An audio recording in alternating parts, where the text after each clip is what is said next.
Fala galera do Me Salva, nessa aula a gente vai dar continuidade ao módulo de introdução ao Scilab, né? E dessa vez a gente vai falar sobre as operações constantes e funções elementares, né?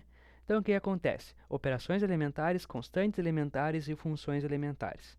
Ou seja, a gente vai falar sobre como é que a gente faz adição, subtração, multiplicação, como é que a gente define as constantes de Euler, π e as funções elementares, que é o seno, cosseno, o exponencial, né? E por aí vai, tá? Vamos começar então. Como é que vai funcionar o formato dessa aula? Olha só. Eu vou deixar aqui ó, no canto esquerdo as operações que a gente vai fazer, tá? Então aqui tem o título delas e aqui está escrito qual comando que a gente vai usar, tá? E aí depois eu vou puxar para esse canto aqui da tela o Scilab e a gente vai resolver, né? A gente vai botar um exemplo de cada uma dessas operações aqui no canto direito, tá? Então vamos começar com essas aí. Então aqui eu puxei o Scilab para o cantinho da nossa tela, né? E lá vamos nós.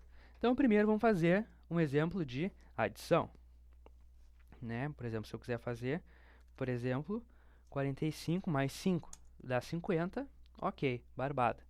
Se eu quiser fazer um exemplo de subtração, quiser fazer 48, opa, 48 menos 12, né? Eu espero que dê o quê? 36, né? Ok, barbada. Multiplicação, eu vou ter que colocar um asterisco, né, entre os dois valores, e é tranquilo também. Se quiser fazer, por exemplo, 3 vezes 15, né, 45, ok. Para divisão, eu vou colocar uma barra entre os dois números, por exemplo, 48 dividido por 12, 4, ok. Para potência, a gente vai colocar um número, depois o sinal do acento circunflexo e o outro número, tá? Por exemplo, se eu quiser fazer 6 ao quadrado. Então, boto 6 ao quadrado aqui, 36, né? Já vimos que tá certo. A operação transposta, eu vou retomar ela quando a gente for falar sobre matrizes no Scilab, tá? Mas é bem fácil de definir ela, só colocar o apóstrofo, tá? Mas isso é assunto para as aulas mais adiantes. Então, agora eu vou mostrar as constantes elementares, né? Que é o número de Euler e o π. Então, eu vou limpar aqui o console, que agora a gente está falando sobre outra coisa, né? Então, o que acontece? Para a gente definir essas constantes, né, tanto a constante de Euler quanto o π, a gente vai ter que colocar esse símbolo de porcentagem antes delas, tá? Bem barbado.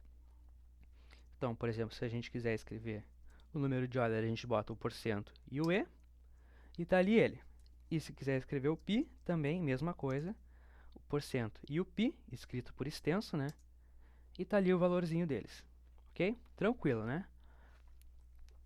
Então, por último que eu vou falar aqui, nessa aula, vai ser as funções elementares, tá?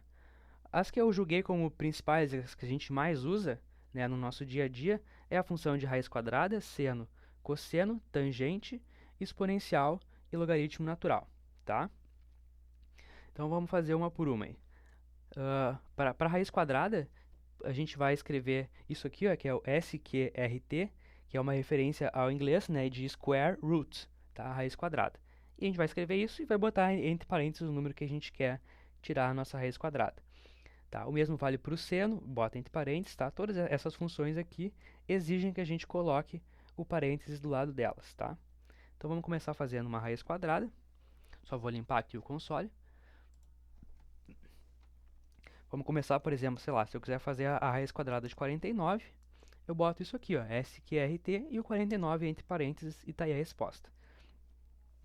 Se eu quiser, por exemplo, fazer um exemplo com seno agora, se eu quiser o seno de 90, por exemplo, tá? Tem uma coisa, o Scilab, ele calcula essas funções trigonométricas em radianos, tá? Então, se eu quiser o seno de 90, eu tenho que botar ele como π sobre 2, tá? Quanto é que eu espero que dê isso? O seno de 90 é 1, dito e feito. Tá ali 1, tá? Agora, para o cosseno. Se eu quiser calcular o cosseno, por exemplo, de 180, quanto que é o cosseno de 180? É menos 1, né? Então, vamos ver se vai dar. Cosseno de π aqui, menos 1, dito e feito. Tangente, a tangente a gente tem que escrever como tan aqui, né? Então, a gente vai botar, como é que a gente vai botar? Vai ficar assim, ó, tan. Se você quiser calcular, por exemplo, a tangente de zero, eu sei que é zero, né? Vou botar aqui e pronto, dito e feito. Agora, para exponencial, a gente tem que escrever isso aqui, esse ESP, né? Então, por exemplo, se eu quiser fazer exponencial de 2, eu boto isso aqui, ó, ESP 2. E aí dá isso aqui, 7,38. Né? Ou eu posso fazer ainda, como a gente viu antes, que é usando a definição da constante elementar. Ó. Eu posso usar esse e aqui ao quadrado, né? E tem que dar exatamente a mesma coisa. E deu, né? Então agora vamos botar a última, que é o logaritmo natural.